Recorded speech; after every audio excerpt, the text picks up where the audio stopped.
Et donc pour la troisième et dernière conférence de cette session, c'est Grégory Chambon, qui est directeur d'études à l'École des hautes études en sciences sociales et qui va nous parler des textes des repas du roi de Marie comme source historique.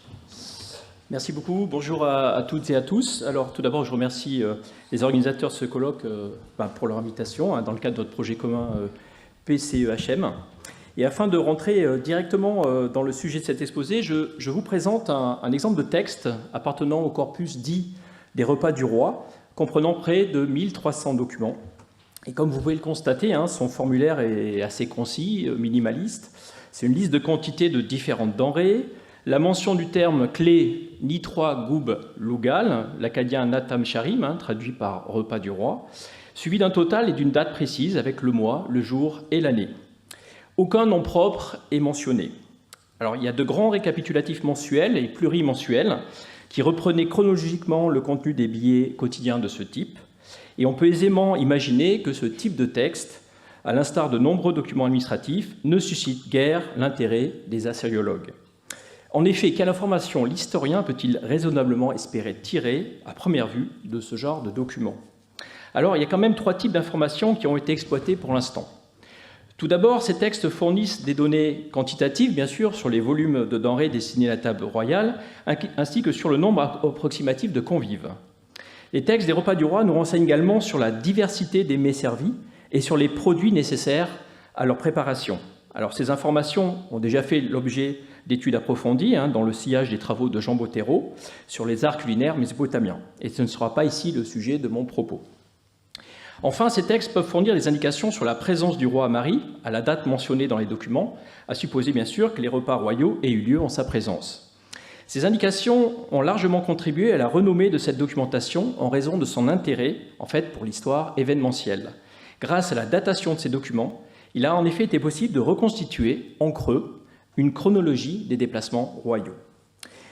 Il faut aussi rendre grâce à cette documentation en rappelant que son exhumation, et je renvoie à la photo qu'avait déjà montré Dominique, ou du moins une partie de cette exhumation par André Parot en 1935 dans la salle 5 du Palais de Marie, a inauguré les grandes découvertes épigraphiques de Marie, qui se prolongèrent ensuite pendant plusieurs dizaines d'années.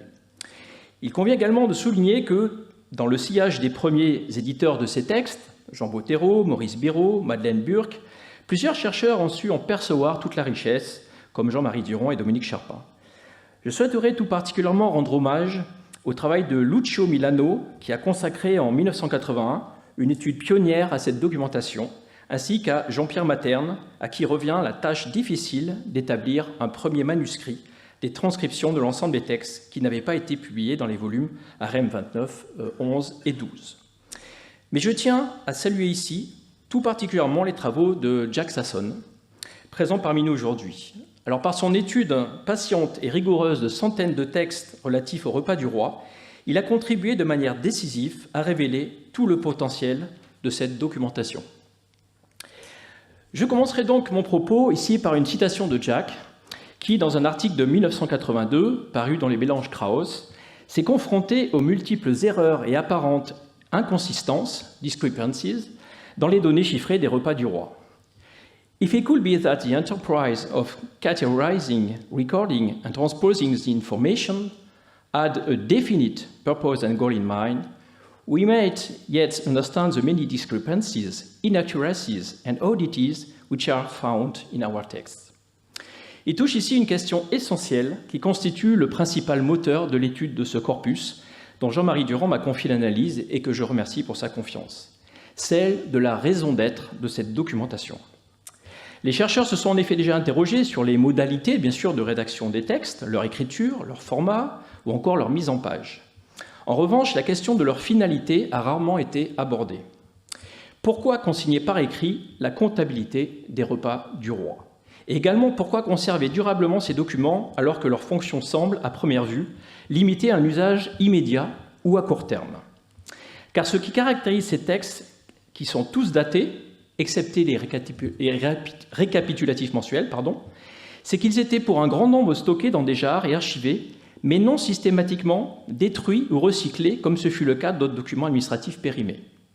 Ainsi, certains textes enregistrant des mets datés de différents jours de la deuxième année de règne du roi Zimrilim était-il toujours théoriquement consultable 11 ans plus tard? En fait, consultable est un bien grand mot. Selon André Parrot, les tablettes de la salle 5 ont été retrouvées, je le cite, entassées, enfermées dans des jarres alignées et superposées contre la paroi sud. Certains pensent qu'ils seraient tombés de l'étage où elles étaient initialement stockées. On mesure toute la difficulté que les anciens administrateurs pouvaient avoir à rechercher un document particulier dans une jarre au col restreint, contrairement au cas d'un panier ou d'un coffre. Alors si on se réfère à la classification de Dominique Charpin, on n'a donc pas affaire à première vue à de véritables archives vivantes, bien que ce ne soit pas non plus des archives complètement mortes. Il s'agit d'archives endormies. Alors certains collègues parlent de zombies, ce qui fait un peu plus hollywoodien. Et la première question examinée est d'ailleurs la suivante. Qu'est-ce qui, dans ce texte, fait archive? Qu'appelle-t-on donc texte du repas du roi? Le critère traditionnel pour identifier cette catégorie de documents est la liste plus ou moins variable des types de mets et denrées, mais surtout l'emploi de l'expression nitrogoub lugal, parfois développée sous la forme nitrogoub lugal ou tsabim, c'est-à-dire repas du roi, et de la troupe, c'est-à-dire de ses convives. Toujours notée au moyen de sumérogrammes dans les textes administratifs, cette expression semble constituer à Marie une formule figée qui est à l'origine de la catégorie historiographique des repas du roi. On la retrouve aussi telle qu'elle dans la correspondance, alors même que les lettres emploient habituellement le terme akkadien naptanum pour désigner les repas autres que ceux du roi. L'expression nitrogoub lugal n'est précédée ici d'aucune préposition. Il existe néanmoins des textes administratifs qui précisent qu'une denrée est apportée pour le repas du roi avec la formule Anna nitrogoub lugal. Ces documents diffèrent de celui que nous avons vu en introduction car ils enregistrent uniquement un type de produit non encore transformé ou cuisiné, du miel, de la viande, du poisson, de l'huile ou de l'orge perlée, et mentionnent les responsables administratifs impliqués dans la transaction. Doit-on alors intégrer ces textes dans le corpus des repas du roi? Le critère du même lieu de découverte ne fonctionne pas, en tout cas, car plusieurs de ces textes ont été trouvés dans d'autres salles de la salle 5, en particulier les salles 108 et 110, au nord de la cour 106 du palais. On pourrait imputer cet imbroglio aux Babyloniens, qui ont déplacé des lots de documents lors du pillage du palais. Mais il reste alors difficile de comprendre pourquoi, comme l'a relevé Jack Sasson, des textes du repas du roi datés par exemple du mois 7 de la 7e année du règne de Zimrim ont été retrouvés dans 3 salles différentes. On observe en revanche que les récapitulatifs mensuels et plurimensuels semblent pour leur part provenir exclusivement de la salle 5, près des cuisines du palais, et nous reviendrons sur ce point plus tard. Il faut aussi signaler l'expression « la table du roi », Gish Banchour Lugal, qui a été considérée par certains spécialistes de Marie comme équivalente à repas du roi. Or, les textes portant cette expression enregistrent des ovins morts ou devant être sacrifiés, livrés à la table du roi. Parmi d'autres, dépenses d'animaux pour des sacrifices ou des individus, et ont été trouvés en dehors de la salle 5. Par exemple, un lot important a été trouvé dans la salle 160, dans la partie est du palais. Ces textes administratifs ne mentionnent jamais nitrogoub lugal et relèvent clairement d'une autre comptabilité, qui est celle de la viande et que Lionel Marty étudie. Cette notion de comptabilité me semble ainsi constituer une clé essentielle pour mieux caractériser les textes des repas du roi et saisir leurs fonctions. Les collègues anglophones l'expriment plus précisément par les deux termes bookkeeping et accounting. Le premier se concentre par définition sur le livre de compte, sur la façon dont les comptes sont exprimés et enregistrés, ainsi que sur la constitution des archives associées. Le terme accounting, qui invoque la dimension calculatoire et organisationnelle dans la gestion de biens et de denrées, revêt une signification plus large, de nature systémique et abstraite. Avec cette double notion en tête, on comprend la nécessité de mettre les textes en série pour voir comment ils fonctionnent ensemble, c'est-à-dire pour mettre en évidence le système accounting à partir d'indices, de caractéristiques partagées entre les textes repérés dans le bookkeeping. Car un texte du repas du roi est pris dans un système comptable qui a ses propres méthodes et ses propres visées. Et ceci constitue donc le sujet de ma deuxième partie. De manière générale, les pratiques comptables à Marie sont reconstituées à partir de 2 types d'indices complémentaires. D'une part, le vocabulaire spécialisé attesté dans les petits billets administratifs, qui documentent les opérations quotidiennes de transfert des denrées. D'autre part, les relations qu'entretiennent ces documents avec les grands récapitulatifs mensuels ou plurimensuels, lesquels sont censés reprendre leur contenu. Concernant le vocabulaire administratif, il convient de garder à l'esprit que ces documents ont avant tout une fonction informative plutôt que descriptive. Ils ne consignent que des éléments que les scribes estimaient pertinents à mentionner. On constate que les billets quotidiens des repas du roi, si on décide de les identifier par le terme Mitra Gub Lugal, ne comportent que de termes administratifs. L'expression Mitra Gub Lugal, pour repas du roi bien sûr, et l'expression Shunigin, qui renvoie au total des quantités de denrées enregistrées. On constate également que les noms d'individus sont totalement absents, alors que leur mention pourrait permettre d'identifier une opération administrative particulière en fonction de leur statut ou de leur activité, par exemple des marchands, des fonctionnaires ou des cuisiniers, etc. Autrement dit, les billets des repas du roi ne consignent ni un transfert de denrées, ni la responsabilité administrative d'individus. Ils fournissent plutôt un relevé des quantités disponibles ou mobilisées à un instant précis, quantités ensuite reprises dans un total synthétique, parfois même très sommaire, et avec ce qui a été décrit comme des erreurs de calcul. Il semble en effet qu'il ne faille pas considérer ce total comme une simple somme arithmétique des produits listés. Et si on prend l'exemple de ces deux textes qui sont écrits à 5 jours d'intervalle, RM 11-18 et RM 11-20, et j'en profite pour remercier Vérène Chalandard, pour avoir rentré de nombreux textes des repas du roi dans Archibab, ce qui était très utile. Il liste les mets et produits principaux livrés pour les repas du roi. Alors, il y a plusieurs autres produits, il n'y en a qu'une partie ici. Vous avez différentes formes de pain, je ne rentre pas dans les détails, les pains aigres, le fameux plat mersum, une sorte de pizza, d'après Jack Sasson, le plat chipkou, de l'huile de sésame, du gruau, de la farine, du miel, du sésame. Alors, on constate que dans les deux documents, l'ensemble des quantités de pain est intégré au total.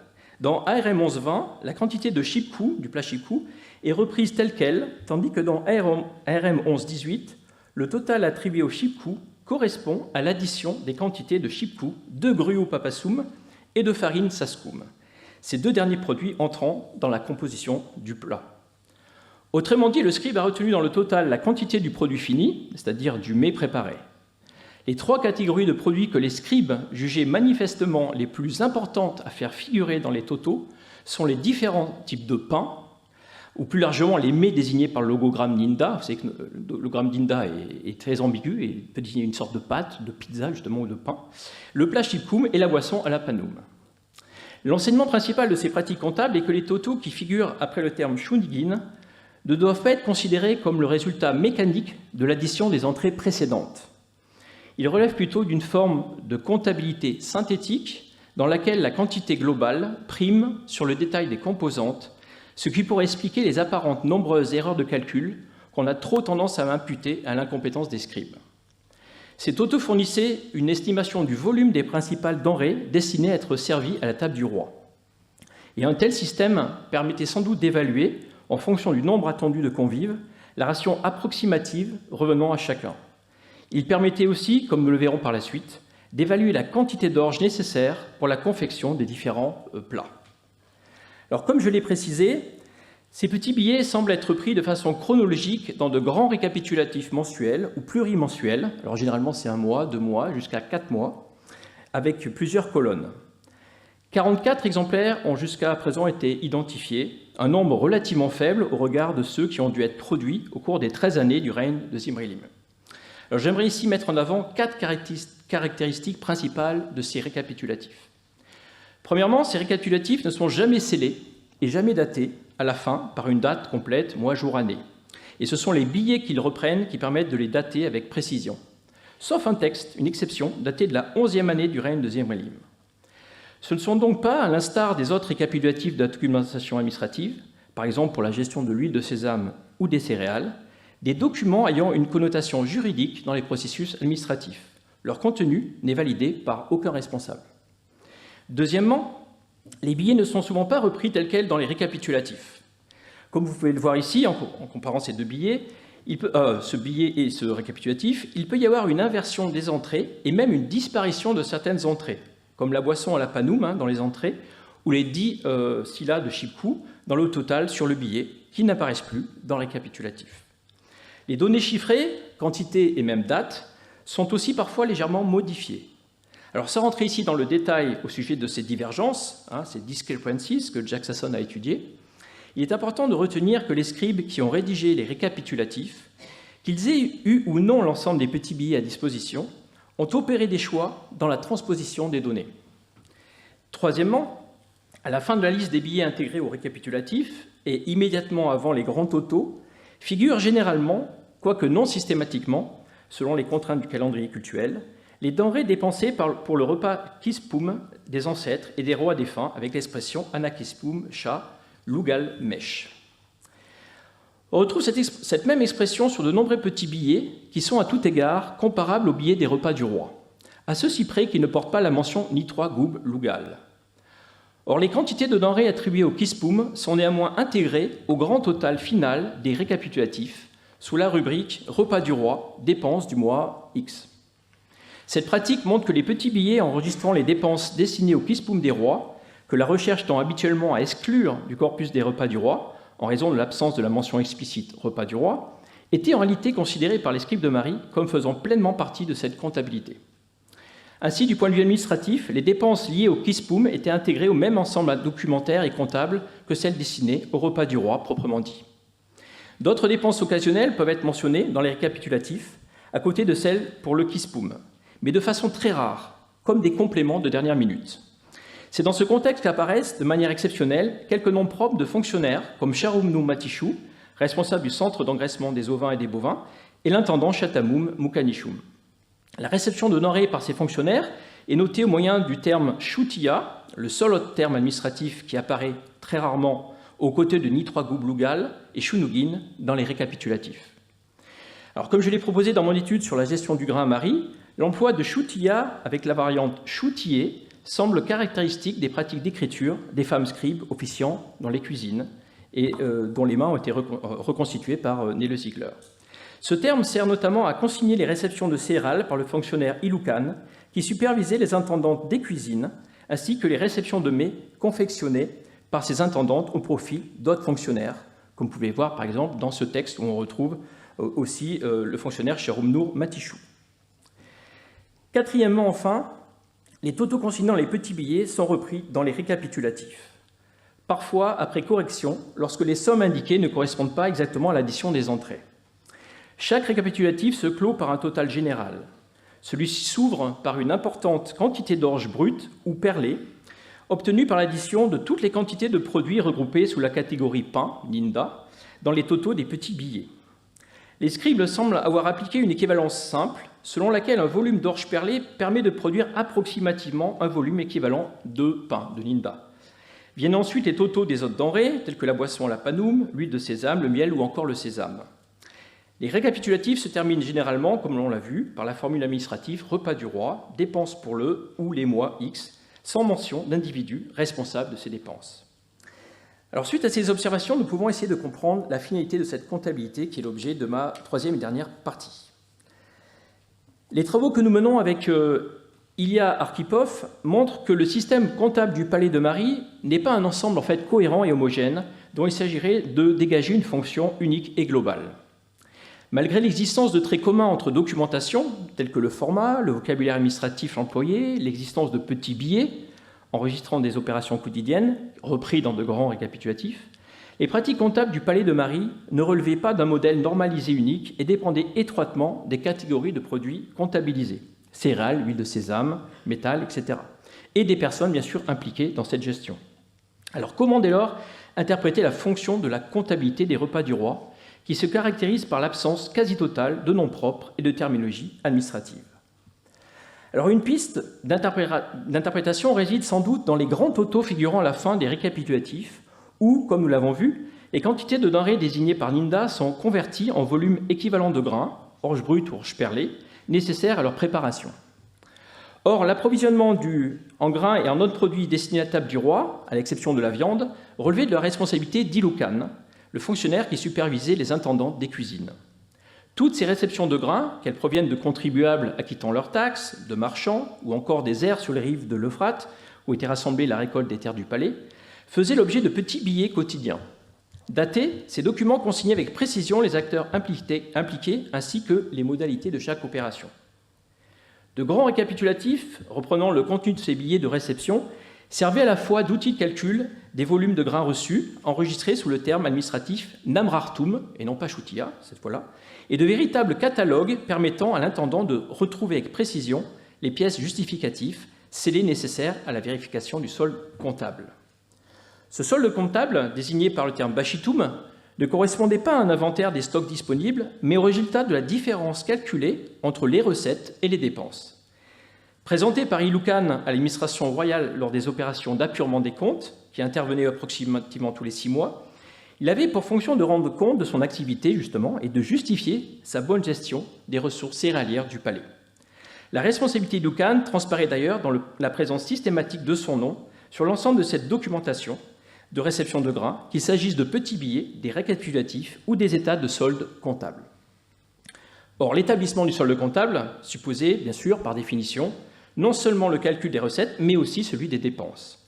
C'est précisément cette fonction que remplissaient les récapitulatifs des repas du roi, même si ceux-ci ne mentionnent jamais explicitement le nom d'Iloukan, et nous verrons pourquoi plus loin. Ce court document de synthèse recensant les denrées destinées à la table du roi sur plusieurs mois établit néanmoins un lien explicite entre, entre ces dépenses et ce fonctionnaire. En résumé, 2 documentations comptables fonctionnaient parallèlement, chacune composée de petits billets et de grands récapitulatifs. Bien qu'elles répondissent à des logiques et à des temporalités différentes, elles concouraient à un même objectif, l'établissement du solde comptable. D'un côté, la documentation relative aux réceptions de céréales par Iloukan, et à travers lui par les cuisines du palais, enregistrait avec précision non seulement les quantités reçues, mais aussi les informations qualitatives essentielles, telles que l'origine des denrées et l'identité des personnes impliquées, afin de déterminer les responsabilités administratives et fiscales. Les petits billets scellés constituaient ainsi des pièces justificatives susceptibles d'être produites lors de l'appurement des comptes, tandis que les récapitulatifs facilitaient à la fois le repérage et le calcul du volume total des réceptions sur une période donnée. Cette documentation relevait donc d'une comptabilité, on pourrait dire, ouverte, qui enregistrait un réseau de personnes impliquées dans l'approvisionnement du palais et la responsabilité de fonctionnaires et qui était soumise donc au contrôle de l'administration royale. De l'autre côté, la documentation relative aux dépenses engagées pour les repas du roi, qui concernait non seulement le grain, mais aussi d'autres produits tels que l'huile, le miel ou le sésame, avait pour fonction principale d'évaluer les quantités de céréales consommées pour la préparation des mets destinés à la table royale. Les intendantes puisant quotidiennement dans les réserves pour produire la farine et confectionner les différentes préparations, il était difficile de consigner chacune de ces opérations administratives. La solution adoptée consistait dès lors à reconstituer a posteriori le volume des céréales dépensées à partir des quantités de produits finis, en appliquant une équivalence approximative selon laquelle un volume de grain correspond à un volume de pain. Dans ce cadre, il n'était pas nécessaire de consigner les noms des individus impliqués, ni les transferts de denrées. Seul importaient les données quantitatives, et encore sous forme largement synthétique, l'objectif étant d'estimer des volumes globaux de consommation. Cette documentation relevait vraisemblablement d'une comptabilité interne au service d'Iloukan, c'est-à-dire qu'il faisait sa propre cuisine, sans mauvais jeu de mots, et se prêtait moins au contrôle de l'administration royale que celle relative aux réceptions de céréales. Cette situation pourrait expliquer à la fois le caractère parfois approximatif des calculs et les irrégularités observées dans le report des données chiffrées. Cette interprétation permet également de comprendre pourquoi les grands récapitulatifs ont tous été retrouvés dans la salle 5 du palais, à proximité immédiate des cuisines, où exerçaient les intendantes placées sous l'autorité d'Iloukan, et pourquoi un des seuls termes administratifs utilisés est, comme on l'a vu, Choutilla, propre aux femmes scribes de cuisine. Le lieu de conservation de ces récapitulatifs reflète ainsi leur fonction première, non pas servir d'archives destinées à la vérification administrative, mais constituer des instruments de gestion quotidienne au sein même du service chargé de l'approvisionnement et de la préparation des repas royaux. Ainsi, alors que la première documentation visait à documenter l'origine des ressources, la seconde permettait d'en estimer la consommation, les deux convergeant finalement dans le calcul du solde comptable. Alors en conclusion, cette présentation a permis de dégager quelques pistes pour l'étude approfondie de cette documentation que je poursuis actuellement dans le cadre du projet PCE-HM. Et comme on a pu le constater, le corpus des repas du roi résulte de la rencontre entre des catégories historiographiques modernes et des pratiques documentaires anciennes. Son identification repose traditionnellement sur une approche relevant du bookkeeping, c'est-à-dire de l'analyse des formats textuels, des modalités de rédaction et des pratiques de conservation. Et cette documentation ne nous renseigne en fait pas directement sur ce qui était effectivement consommé à la table du roi. Elle enregistre plutôt un état des produits transformés ou semi-transformés, dont la finalité était d'évaluer les dépenses en matières premières. Si l'on adopte également une perspective relevant de l'accounting, la réalité apparaît plus complexe. Chaque document relatif au repas du roi s'inscrit dans un ensemble documentaire plus vaste, et sa signification ne peut être pleinement appréhendée qu'à la lumière des relations qu'il entretient avec les autres documents relevant du même système comptable, mais également avec ceux issus d'autres systèmes de gestion, tels que les documents relatifs aux réceptions de grains ou dépenses d'huile de sésame. Or, cette signification ne répondait pas seulement à des impératifs économiques ou gestionnaires. Les travaux de la New Accounting History, développés à partir des années 90 aux États-Unis, ont montré que les pratiques comptables relèvent également de constructions sociales et politiques. Et la rédaction, l'organisation et la conservation des documents relatifs au repas du roi répondaient ainsi à des objectifs spécifiques, déterminés à la fois par des exigences bureaucratiques et par des logiques sociales propres à l'administration palatiale. C'est précisément ce dessin, cette finalité sous-jacente des pratiques comptables, que mes recherches cherchent désormais à mieux cerner. C'est ce fameux « Definite Purpose and Goal in Mind ». Et je vous remercie pour votre attention.